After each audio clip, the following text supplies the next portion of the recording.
Hey, what's going on, everybody? Today is November 29th. It's Wednesday, which means it is what's going on in the news in the last week. So you're watching the Daily AI Show live. Kind of did that out of order. That's okay. And today we're going to be talking about, let's go back to it, all the AI news from the last 7 days, because that's what we do on Wednesdays. And today we've got almost all crew. We're just missing Carl at the moment. Maybe he'll come in now. So we got Jimmy, we got Beth, Aaron, Andy, Robert. I'm Brian. And yeah, this is I think we have some cool things to show today. And Jimmy. Did I miss somebody? Yep. No. I thought you did. I thought I said Jimmy first. Okay, either way, we got 6 of the 7 of us. Maybe we're gonna get all 7 of us today. Real quick shout out to everybody that's been watching, listening. I just put a post out on LinkedIn yesterday afternoon talking about how cumulatively over Spotify and Apple Podcasts and YouTube and all that, we've now had 1,000 plays, 1,000 views of the different episodes that we put out. And I was saying how I am sure in time that will be a silly number. That's like a daily number, not an 83 show number. But nonetheless, we're really, really proud of it. And it's all thanks to our growing audience and you guys being in the comments and everything else. Okay, today in the news. So I don't know about you guys, but I actually have something pretty cool to share. So if you guys, unless it was one of yours, did you guys see anything about the Stability AI SDXL Turbo that came out? So that's the new video thing, isn't it? It's a new image generator. I'm just going to share my screen really quick because this is I think the future. You know, I say that you say that a lot, and it doesn't look like much right now, but all right, so Aaron, you're in Perth, Australia. So we're going to say Perth, Australia in a snowstorm. What's that? Snowstorm?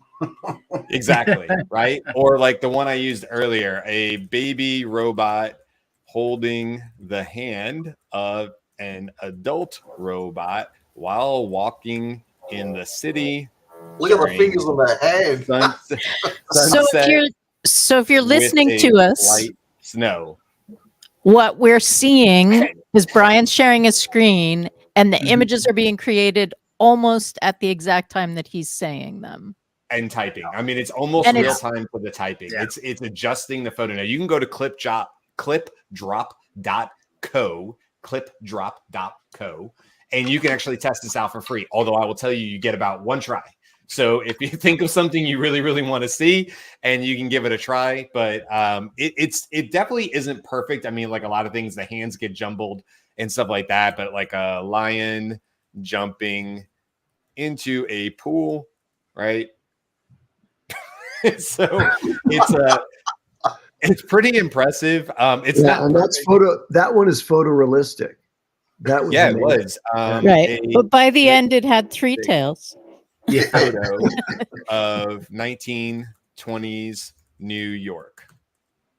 Wow. I mean, that was pretty good. I mean, the people are kind of messed up. Let's see. Perth, Australia, over time. Like I'm looking at that, and there's nothing that looks like Perth in there, but that's okay. That's Perth.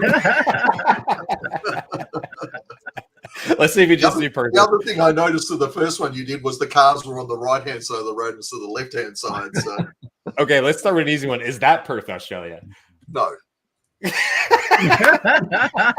Sorry, that giant building in the middle. Never seen it before. It looks like something out of Chicago. Not even in Australia, perhaps. Hey, Carl's here, by the way. Welcome, Carl. Okay, so that was my first one. I don't want to take up too much time with that. But here's what I'll say, and I love Matt Wolf's. If you don't follow Matt Wolf on YouTube, you should. But I love what Matt Wolf always says in his videos, which is like, guys, this is the worst it'll ever be. And so you look at a tool like that and you're going, okay, I'm typing, and in real time, it's adjusting and creating new images. If you go to Midjourney, you go to DALL-E, you're going to obviously the bubble have to finish, and then you get to see what it is. In this case, you can just backspace and say, no, that's not what I meant. I meant this, or here's a better adjective to use for that, or whatever. And you're going to get better and better and better results. And so what I just said in my LinkedIn post today is, okay, so this is the future of image creation. which means we don't have to look too much farther to see that this is also the future of video creation, because whatever's coming for image is coming for video next. So I'm going to go ahead and say in 2024, we will be able to type in real time and create short form 4 or 5 second videos that are as fast as we can put the words down on the screen. So super cool stuff in real time. Just talk to the image. Right, that too. Yeah, that's coming. Can you clarify at clipdrop.co? That's the location of this tool, but why do you say you got to pick one?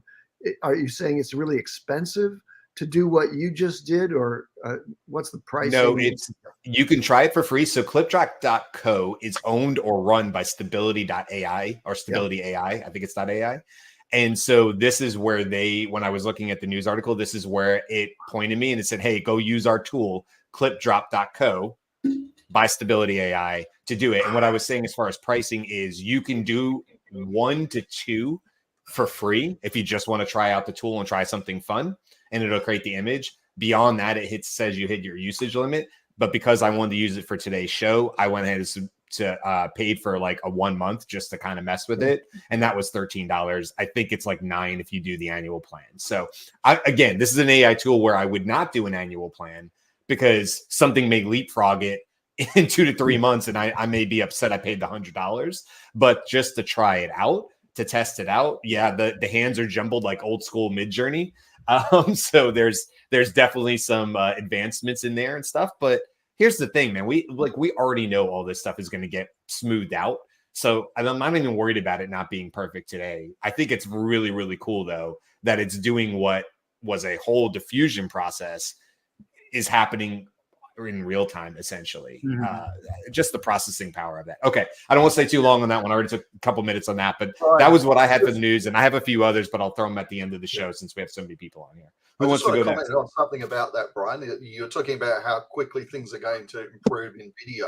So I got a Facebook messenger from a friend of mine, Barat, earlier today. It was a video on Instagram showing the new motion brush feature with Runway.ai, which is pretty cool. And his comment to me was, I can't even imagine what it will be like after 20 years. And I said to him, hell, how about 12 months, mate? It'll be amazeballs in that time. No need to wait 20 years. Within 5 years, you'll be able to put a book into software and it'll make the entire book into a movie with AI. He said, yeah, I don't doubt it. So yeah, that's the reality we're in. So in terms of news, AWS launched a few things at their reInvent 2023. The Amazon Q, which is their competitor for ChatGPT for businesses, so that you can chat with your business data. So nothing that we haven't heard before. It's just Amazon's getting into the mix now. They also announced they're releasing new versions of their model training hardware, their new chipset, which is supposed to be 4 times faster, which is great. And that's in conjunction with them saying, "Oh, we bought all of NVIDIA chips." So the new chips that came out from NVIDIA, AWS apparently bought all of them. That's why there's a GPU shortage. I'm joking about that, but it's probably true. Then the other big things is their Transcribe product now uses a generative AI. So it seems like Amazon's reInvent conference or whatnot was just to announce that Amazon is trying to catch up. Amazon is copying everyone else. Yeah, it's like, hey, we've got the Amazon version now. And I wanted to throw this on there too, real quick, Jimmy, because you were talking about Amazon. I don't know if you're about to mention this, but they did just release a bunch of free AI skill training courses. You can go, I have the link on the screen, but just type in AWS free AI skills training courses, or just do a Google search. I'm sure you'll find it because it was in the news. And yeah, pretty cool. Some of that is like, hey, how to go use our new Translate AI, right? So it's self-serving, obviously, but I do love that Google's and the Amazons of the world are trying to put out more free education and training to the general population. They're also doing things with scholarships, but you know, if you're just trying to dip your toe in the water and understand a little bit more, what's the harm in going and trying these? Yeah, they're going to be focused on Amazon a little bit. Of course they are, but they're free. And, you know, what do you have to lose by going and learning a little bit more from them? So I love seeing more and more of these big corporations putting these out, because they're basically telling you what they think the future workforce is going to look like and the skill sets that they're going to need to have. So if you're young, I mean, I don't think we have teenagers listening to this, but if you have kids who are interested in AI, they're using ChatGPT a lot, maybe for school, maybe for other reasons. You know, this is a great starting point. Like, hey, why don't you go take 1 or 2 of these courses and see if this like lights you up? You know, does this Marie Kondo bring you joy? And if it does, then they're great. There's no investment other than your time. If the child is really, really into it, now you have a whole bunch of other ways that you can, you know, bring other resources to them without spending money. I know as a parent, I know Robert's got a child, that Carl's got a kid about the same age. It's always like that. You want to do what? How much does that cost? And then you're thinking immediately as a parent, okay, how quickly are you going to be over this? And how much is it going to cost me to learn that you're going to be over this in 2 months? You know, so this is a great free way to help people get there, as well as adults. Right. And the only other interesting news I came across, well, interesting to me anyways, is this company came out of stealth called PhysicsX, and they built an AI to help in the engineering side of development. So we're talking automotive and things like that, where a lot of their testing is really slowed down because they of how they have to build individual models or just their model testing system. So this is not in our normal, you know, generative AI talking space and whatnot, but I think PhysicsX might be something interesting to take a look at. Well, Right. anybody else got to jump in real quick for news? No, you go. Go ahead. I have so many things that I came across that I wanted to stumble upon, and they're not really like tools or technologies. They're just things that came up, like Sports Illustrated deleting their AI generated articles from a company they contracted with. They found out was generating articles using AI, and I guess they found that to be disingenuous, I guess, and so they felt it was, I guess they were being lied to, and it surfaced this whole conversation about ethics in journalism, and I don't know, I kind of felt like that was going a little far. I'm not sure if I'm on that bandwagon. I feel like we need to embrace it, not ostracize those users. Obviously they should have told them they're using it, but all that to say, also Did they? But also, Are they're they not just the fall guy? copyrightable. that's a good point, right? Yeah, so that's So, like, if you're paying for someone to give you articles that they're telling you have copyright because I wrote it, right, and then right. you don't. In addition, the person who was the byline for those articles for Sports Illustrated didn't exist. Right. It was Yeah. a fabricated person. Right.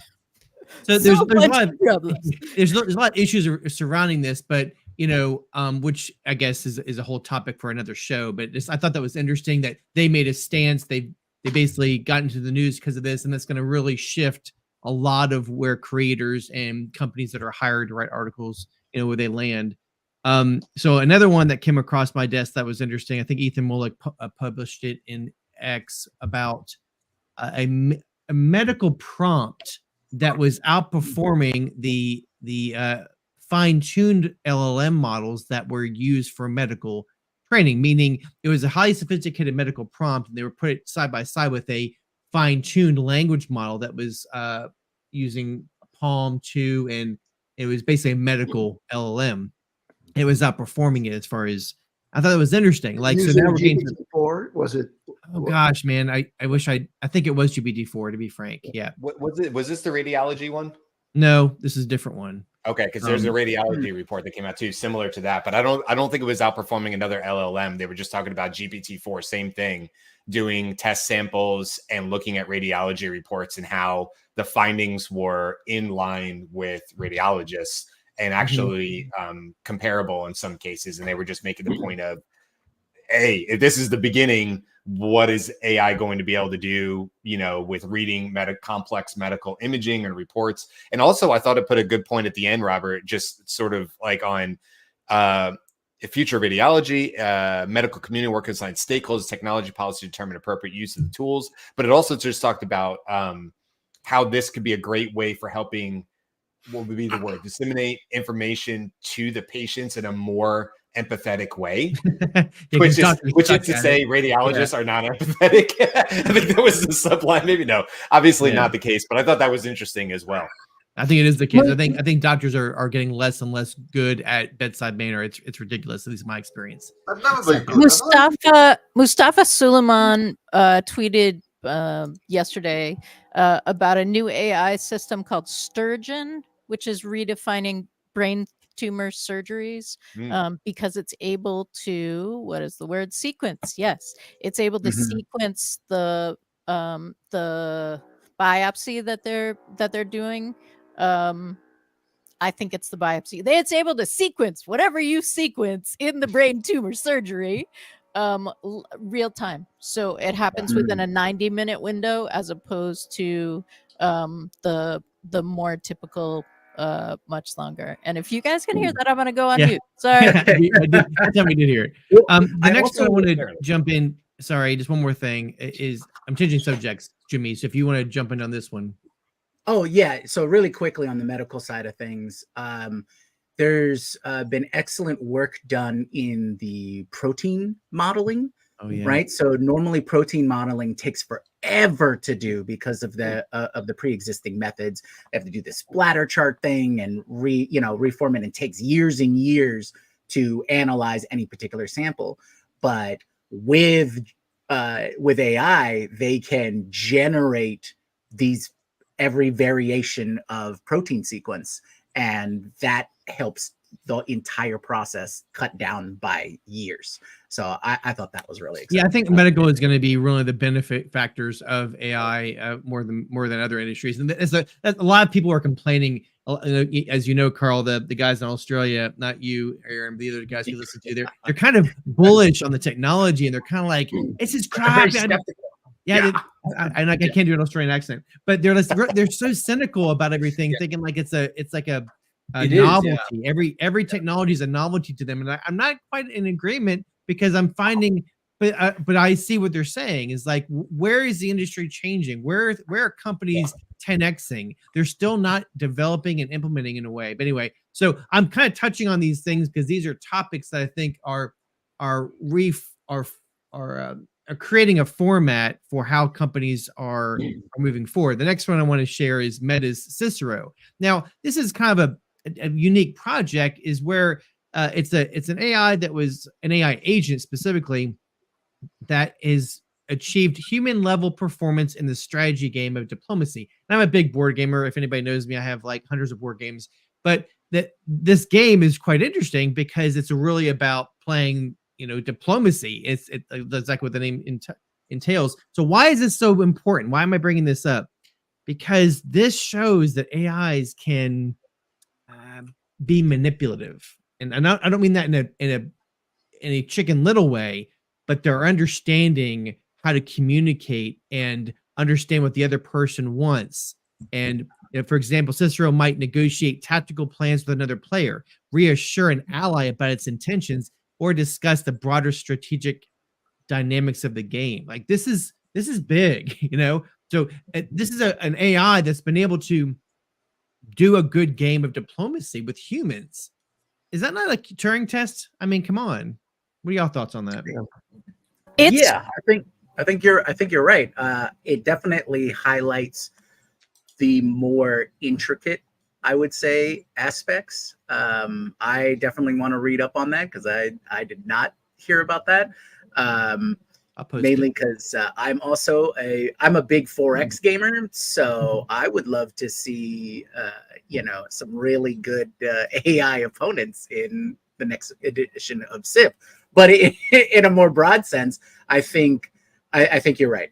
I think the AIs that are able to identify those more intangible or harder to read, whether it be emotions, intent, and being able to recognize that, I think that's where we get into the realm of a more personal, experience. Yeah, and I'm sorry, I have one more. I know there's the people that want to talk, but it's a real quick one. Somebody was talking about a use case I thought was fascinating. Again, it's about not using Google anymore, right? So I tell my people when I do workshops, I say, stop using Google for a week, okay? And one of the things this guy did is like he wants to buy new tires. He wasn't sure which tire to buy, so he took a picture using GPT Vision of 2 tires and said, give me the online sentiment of these tires.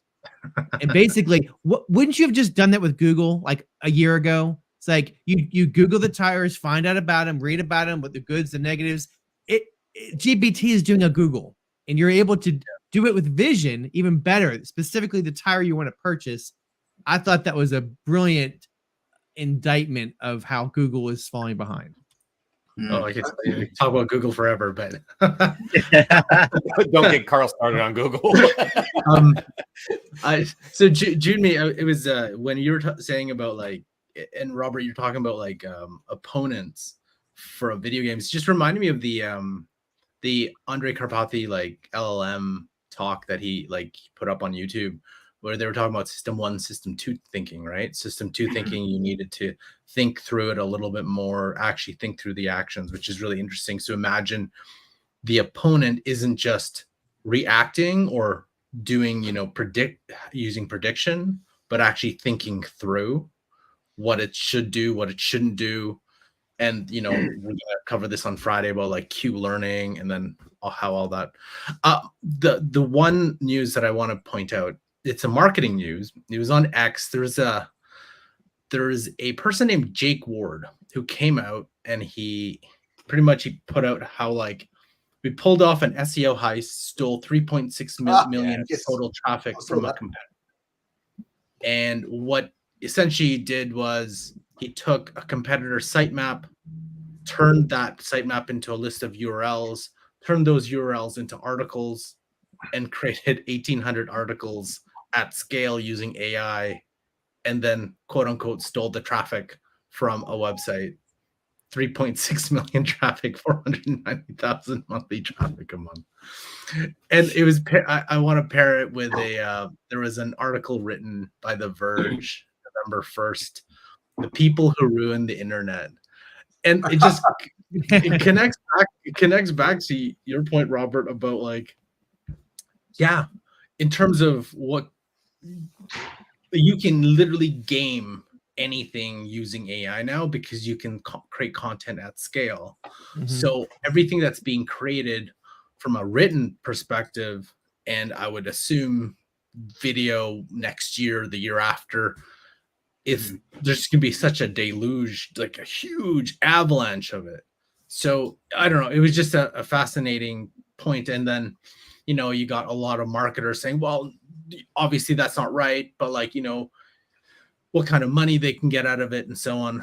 But I think it goes back to Google and be like, hey, the way that you're running AI and trying to keep paid and organic search isn't jiving anymore. Like you can't straddle the fence. Either you go all in or you don't, because more and more people will find, you can switch your algorithms to figure this out, or you can't. But eventually people are just going to, because if you can create content at scale, eventually one of those things are going to find a way through the algorithm, be able to rank and so on. So it was an interesting case study of like 1,800 articles within a couple hours after you just ripped off like a website and create articles like that.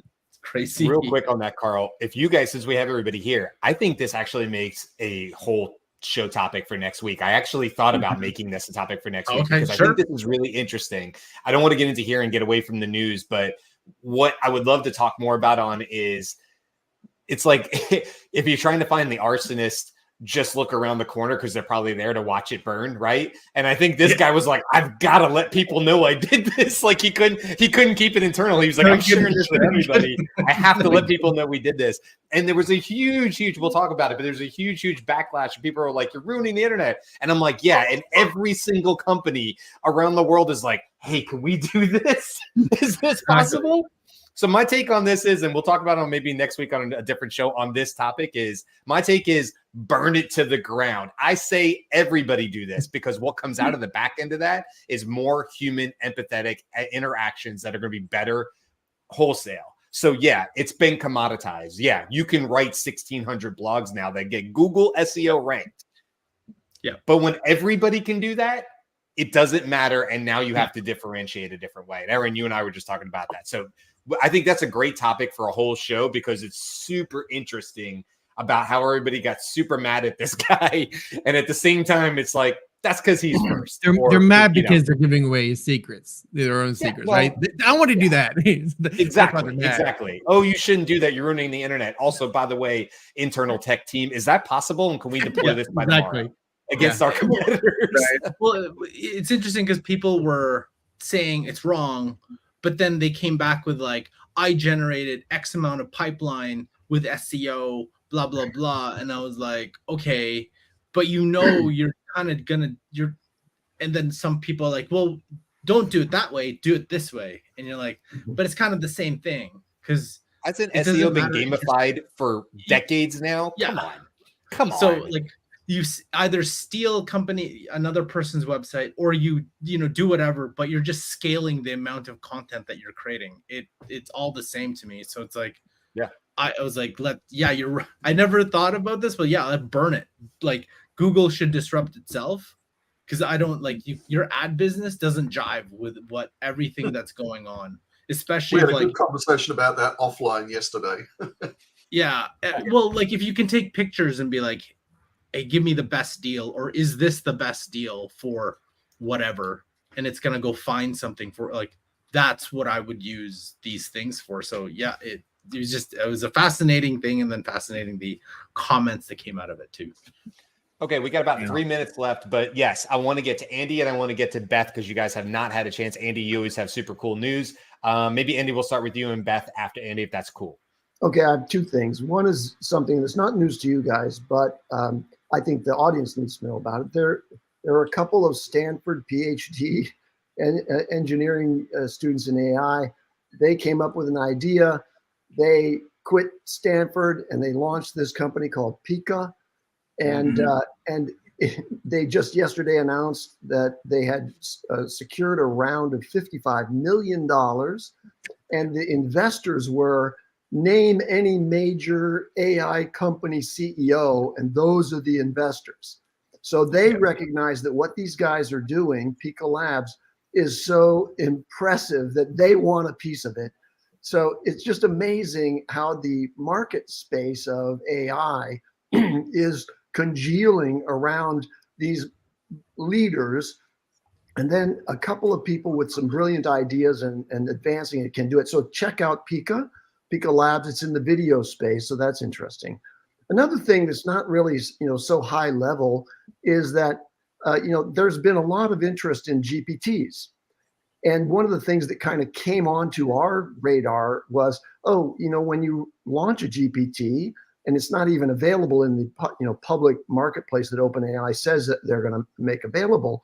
When you launch a GPT, your prompt is your intellectual property, and you got to figure out how to protect the exploit of people going to your GPT and asking it to tell you what its instructions are so they can copy your thing. Well, we're all trying to study what's the best methodology for how to prompt things. So it's very useful to see how other people articulate prompts. And we have a couple of people on our crew here that are actually prompt certified instructors. And so we're all attentive to that. Well, this week, some people figured out how to capture the ones that weren't fully protected yet and then publish to GitHub a long list. And it was our sleuth, Carl Ye, who actually published this to our internal group. So I spent some time looking through the ones that I could review. And what I wanted to point out is that there are very, very complex prompts out there, like for Grimoire and Mr. Reindeer, which puts all of its instructions into the knowledge base rather than into the prompt. So you can't really figure out how it's actually articulating the directions to the GPT, which is a very interesting approach. But what I really wanted to point out is that the ones that have been offered up by OpenAI itself, So written by OpenAI, Mhm. those GPTs, they have one sentence instructions. Yeah, Yes. I Now, saw it could that. be that they're doing the same thing, which is going behind the scenes and putting all their real detailed instructions into the knowledge, meaning the Yep. document store that's a part of that, memory that the GPT can access. But I think it's because they know that GPT-4 and its descendants can do all of this without a whole lot of instruction. Mhm. Give it Right. a general instruction, and it's going to be able to do what you want it to do. So really interesting developments in the world of prompting, and then the space race that's underway to figure out what's the best way to take advantage of these tools and make them accessible to others. There's the GitHub link on our site here. If for anybody that's not watching this, it's github.com. I'm going to go with LINEXJLIN and then /GPTS. So you can go check that out. That is an amazing resource, and I highly recommend, just like Andy said, going and checking that out because you can learn a lot. You can also, if you follow some of these people on X, like when Nick was creating Grimoire, he actually in the very beginning released his prompt. Like he was helping you build. And Mr. Reindeer is a GitHub project, so you can go to his project and. Although Nick it's- wasn't very happy. Nick was not like, I don't know, he was not happy when he was like, it's fine if you crack it, but to actually take it and like, because I think there were people who took the GitHub and actually posted it and said, if you want to crack Grimoire, I've got it for you. And he was mad at that. because they were promoting their tool that helps people crack. And what he was saying, what Nick was saying was that, like I like if you can crack it, go for it. Right. Like I am into this exchange. The news that I have that hasn't been covered is 11 Labs, speech to speech, cloning, which means that you can speak at something and have another voice come out. I think it's fairly interesting. No doubt we will be doing some shows on what everyone needs to know about what's possible with deepfake these days. I am putting together a presentation about what every parent needs to know, what every parent of a tween and high schooler needs to know about what's possible in AI, because I need it. Perfect. Jared. All right, that's it, Beth. Yep. So mine is nothing to do with marketing. It's an announcement by the Pentagon of a new program that is dubbed Replicator, which is designed to field thousands of inexpensive AI-enabled autonomous vehicles, basically. So the major concern is China is going to beat us and yada, yada, yada. So what they're doing is they're doing things like, creating small little mini fighter jets that fly along with the main fighter jets, called the Loyal Wingman program, all that sort of stuff. So Replicator is going to cover a lot of that stuff. Some of you may be aware, back in 2020, there was a project done by DARPA called the Alpha Dogfight Trials, where they actually took a real US Air Force F-16 pilot and put him up against a series of AI F-16 computer game AIs, and the winner came out of that. And since then, they've taken that technology. They're currently testing it in some live planes. They have another F-16 that has been flying with the AI running it. I am assuming there's a pilot still in it for at least a year. So from the military point of view, this thing is going to be huge. I mean, this is where we really start to worry about the whole Terminator. That's where I'm worried about it, yes. I'm pretty worrying about that. Yeah. But I mean, realistically, if you look at it, like to train a fighter pilot takes 2 or 3 years, costs $1 million. You've got to buy the plane, which is $80+ million. You've got to support it. It's really expensive, and it takes a long time to make them. So if they're going to start making the little sort of half-sized loyal wingman type drones that fly with them. If one of them gets shot down, okay, it costs $6 or $7 or $8 million. It's not that bad a deal compared to an $80 million jet. So it's certainly from a military perspective, it's a huge part that they're moving forward. And this stuff's going to go into tanks and into boats and ships and the whole box and dice. So nothing to do with marketing, but I thought it was interesting anyway. Yeah, for sure. Okay, as we wrap up, are there any stories like 10 second, 20 second, or any stories that you guys wanted to hit that we missed? No, not from anybody. I think the only other one for me was I'm still like based on what Aaron just said. Sorry, not trying to freak you out too much. Decoherence is the only one I think I would probably mention. That kind of goes along with Picolab in terms of taking images and having them morph a little bit. I did a LinkedIn post on it. You're more than welcome to go look at it. But I think going to look at decoherence.co, it's app.decoherence.co and then /stable video. Go check that out. It's free. I did a video about it or LinkedIn post about it maybe 2 days ago, yesterday. And it's an interesting tool and it's free. So yeah, go check that out. You just have a little bit of a waiting line, obviously, like while the queue is going. Any other news before we wrap it up? 2 quick 5-second ones. On the 22nd, Elon Musk announced that his Grok AI will be available to premium subscribers next week. And the other one was that NVIDIA's been announcing some new U-Butte GPUs, which will 2x the simulation capabilities that they're currently doing. So yeah, Crazy. That's all going to be really interesting stuff. Once again, I think if only I'd owned NVIDIA stock 2 years ago, because that would have been amazing. Buy the GPUs. Well, yeah, I'm not surprised by that, Andy, and I'm also happy for you. So Hey, I've got more losers than winners, but that's one win. Yeah, I get you. Okay, listen, we'll wrap it up. We're 6 minutes over. Today or tomorrow, let me think about what we got going on. Tomorrow, we're going to be talking about ChatGPT turns 1. So that's tomorrow. And then Friday, we're talking about Q-Star. And we'll be talking about what that means. And by the way, nobody knows what it means except a few people at OpenAI. So we will make predictions and all that fun stuff. That'll be a real fun conversation as well. All right, that's it for the news. Hopefully you guys got the show and he can tell us all about it. What's that, Aaron? We should just invite Sam Altman on the show as a guest, and he can tell us all about it. Sure. Yeah, Sam, you have an open invitation to join the show. Any show, just let us know. Even 5 minutes before, we'll get you on there. No problem. Anytime, Sam. We'll squeeze you in. We have a long list, but we'll squeeze you in, Sam. If you can make it, no problem at all. All right, that's it for today. You guys have a great one. Thanks for all your support, and we will see you tomorrow. Aloha.